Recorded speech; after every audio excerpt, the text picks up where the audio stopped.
Now, so excited to talk to you about your brand new book, which is available now. That's Navigating the Quarter Life Crisis. This podcast is meant to discuss career journeys. And here early on, we have someone who is an expert on the career journey. And so in the book, you discuss some of the stages of career transition. Can you share what those main stages are?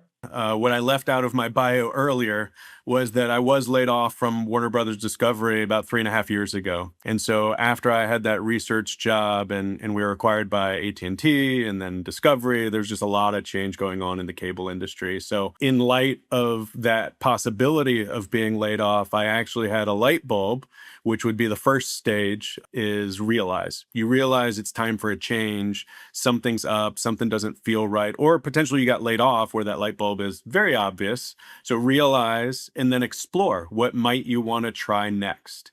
And for me, I was open-minded, I was journaling, and then I ran into a session with an executive coach. And during that session, while I was open-minded about my future, I looked across the screen, I was like, I think that might be it. So that hypothesis then leads to articulation, developing those skills, developing my business plan that eventually I did get laid off and launched that business. So the fourth stage is execute. So realize, explore, articulate, and execute. But I did grow up, with a great English teacher in high school named Mr. West. I did work in the production side of the TV business, and so I was writing then.